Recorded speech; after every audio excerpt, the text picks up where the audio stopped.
I'm going to be graphing this function that's in blue, which is -3 cosecant 2 theta plus 1. So to help me graph that function, I'll be using its counterpart, the sine function. You know that sine, cosine, cosecant is 1 over sine. So cosecant of theta equals 1 over sine theta. When we know that that's true. For example, if we have a sine equals 3 over 4, cosecant sine theta, cosecant of theta is going to be 4 over 3, because 1 over 3 over 4 is the same as 1 times 4 over 3, which is just 4 over 3. So we know that cosecant is the reciprocal of sine. We have proved that. Now I'm going to be briefly explaining how I graphed the following function, which is in black, the sine function. So we know that the amplitude has an amplitude of -3, so it's going to be a negative function, so it's going to go down instead of going up first. And we know that the first point, for example, the starting point, it's going to be usually starting from at the origin. But we also have a vertical shift up 1. So that's also going to affect it's not going to affect the amplitude, but it's going to affect the points. So if we have an amplitude of -3, that means the maximum and minimum value of the function, for example here, minimum, maximum, it's going to be up 3 and down 3 from the origin. But since we have a vertical transformation up 1, that means we're going to start, everything is shifted up 1. So we're going to start at 1 instead. So for example, I'm going to plug in a point to show you how the vertical shift affects the whole graph. So I'm going to plug in the point pi over 4. So it's going to be -3 sine pi over 4. I'm sorry, this is going to be times 2. So this is 2 times theta. Theta is pi over 4 times 2 plus 1. Pi over 4 times 2 is 2 pi over 4 plus 1. And 2 pi over 4 is the same as pi over 2. So -3 sine pi over 2 plus 1. So in our unit circle, pi over 2 is this point right here, which is at 0, 1. So sine of pi over 2 is 1. So it's going to be -3 times -1 plus 1, which is equal to -3 plus 1 equals -2. So at this point over here, it's going to be equal to, at pi over 4, the y value will be at -2. I'm going to erase this. Alright.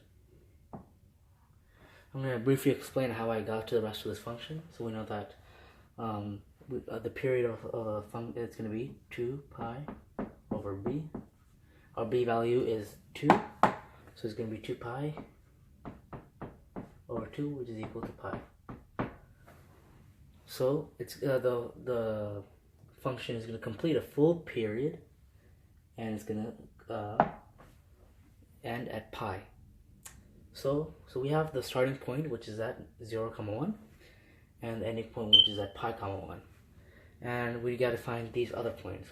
1, 2, 3, 4. We got to find these 4 other points. 1, 2, 3, 4. We have 1 point. We have 2 points, which is the starting and ending point. But there are also going to be other points between that. So starting from this point right here, 1, 2, 3, 4. So we have 4 points to get to the period. So we can do period divided by 4 to find these other points, which is going to be pi over 4. So pi over 4 will be the first point right here. So starting point, then pi over 4. And to find the next point, we can just add another pi over 4. This is going to be 2 pi over 4, which is equal to pi over 2. So we're going to have pi over 2 over here. And we can add another pi over 4 to find the next one. So pi over 2, which is also equal to 2 pi over 4. So 2 pi over 4 plus pi over 4 is equal to 3 pi over 4. That cannot be simplified, so it will be next one will be 3 pi over 4. So we can just keep on going forever, but I did 2 full periods.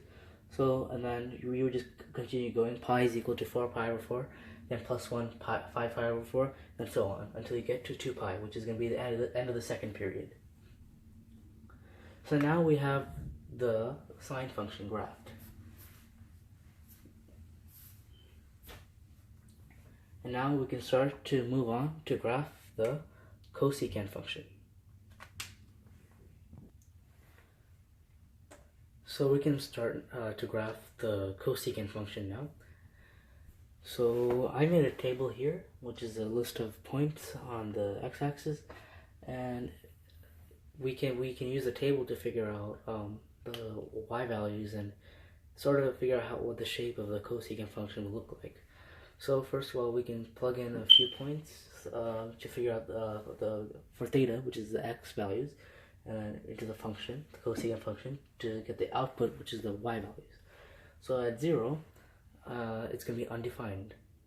So we're going to have a vertical asymptote at 0. So at 0, we'll have a vertical asymptote.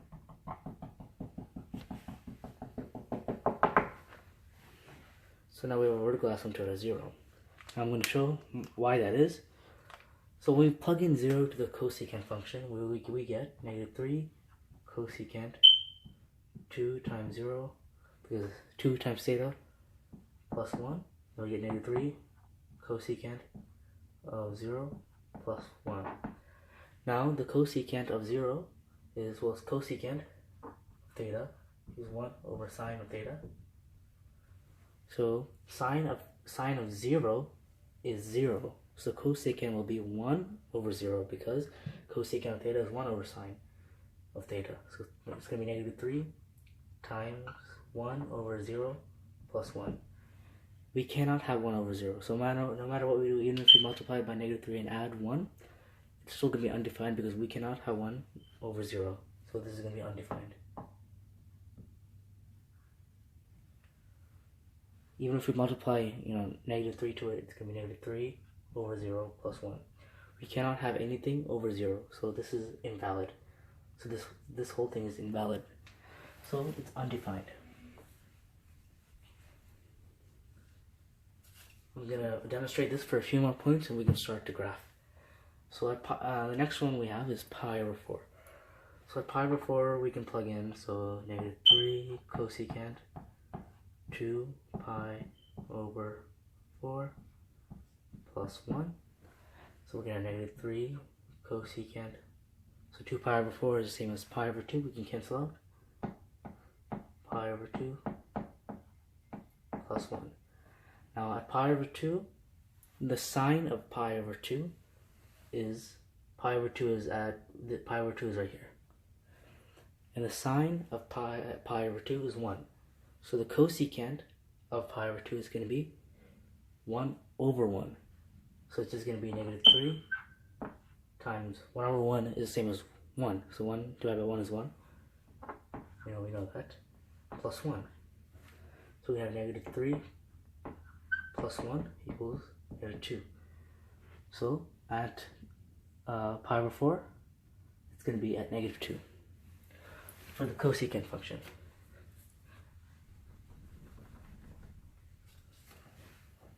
I'm going to plug in pi over 2, which is again over here. I'm going to plug in pi over 2, -3 cosecant of 2 pi over 2 plus 1. So it's going to be -3 cosecant of 2 pi over 2 is just pi plus 1. So we're going to have -3. So sine of pi is right here. Sine of pi is 0. So cosecant of pi will be 1 over 0. So we have times 1 over 0 plus 1. So it's going to be undefined because we have something over 0. So at pi over 2, it's going to be undefined.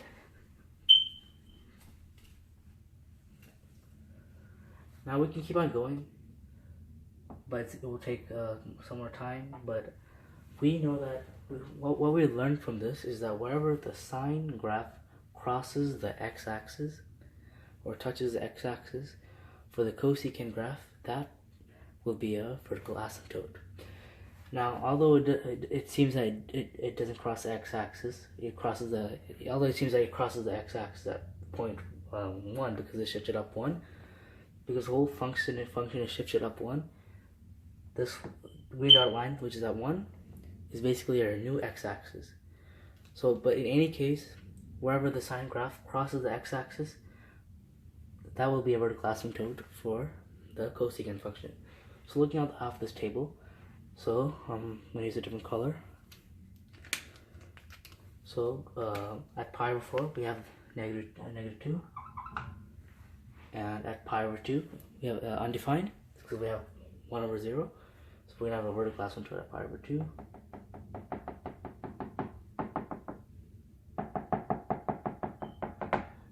Okay, and at 3 pi over 4, you know, if we plug it in, we will get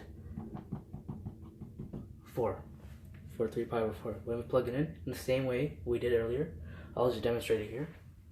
Negative 3 cosecant of 2 times 3 pi over 4 plus 1, negative 3 cosecant 6 pi over 4 plus 1, negative 3 cosecant of 3 pi over 2 plus 1. So the sign of 3 pi over 2 is right here, negative 1. So it's going to be 1 over negative 1. Negative 3 times 1 over negative 1 is negative 1. Negative 1 plus 1. So negative 3 times negative 1 is 3. Plus 1 is 4. So this is equal to 4. So at 3 pi over 4, we will have the point at 4.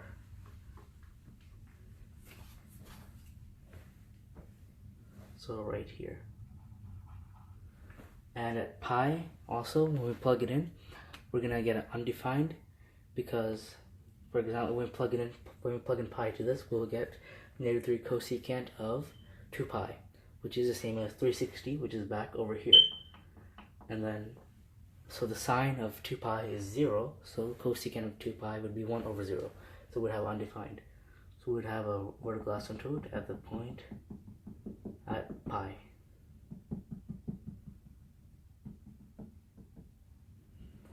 And we can keep on going, but wherever it crosses the green line, which is our x-axis, because it's shifted up 1, we're going to have a vertical asymptote. So here, we're going to have this point over here, which is going to be at 5 pi over 4, negative 2. At 3 pi over 2, we're going to have another vertical asymptote, so I'm going to erase this.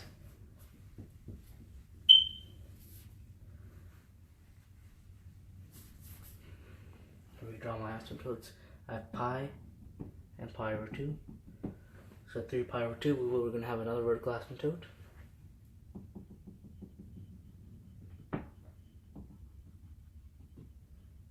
And at 7 pi over 4, we're going to be at 4.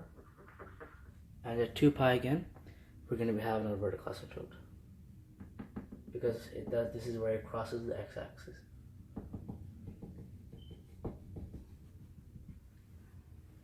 So now we have these vertical asymptotes. So, and the vertical asymptotes are where the sine graph crosses the x-axis, which is our green line, which is that 1, because we have vertical shift up 1. So, like I said earlier, so the vertical asymptotes are where it crosses the x-axis. So now we have these points, and we have the vertical asymptotes. Now in this sector between the vertical asymptote at 0 and pi over 2, we have this point at pi over 4, negative 2. So it's going to be approaching 0, but we'll never touch it, and we'll approach pi over 2, but we'll never touch it. Now the only way you can do that if it goes down like this. So that's what will happen on the vertical asymptotes. So we're going to have a function coming down like this.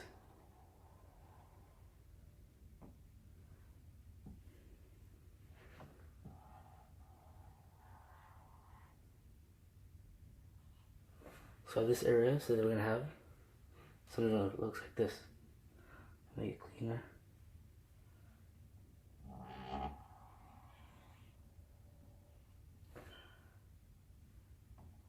Sorry. Okay, something like that.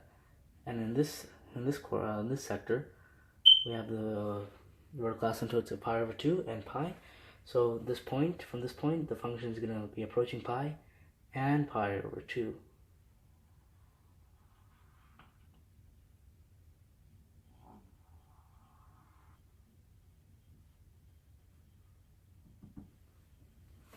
And then here we have the vertical asymptotes of pi and 3 pi over 2. So, and we have the point 5 pi over 4, negative 2. So it's going to be approaching these two asymptotes.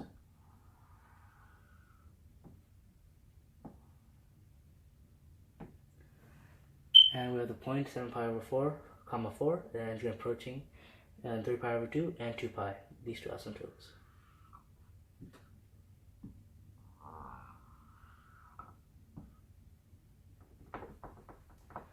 It's not really going to touch the asymptote, but this is not really perfect. But in real life, it will not be touching the asymptotes. So this is essentially what our cosecant function looks like. Alright, so now some people might wonder, for example, in this sector right here, how would you know whether the curve is going to be curved down or curved up like that? So how would you know if it's going to be either like this or like this? And one way to do that for any of these sectors is just to plug in a point from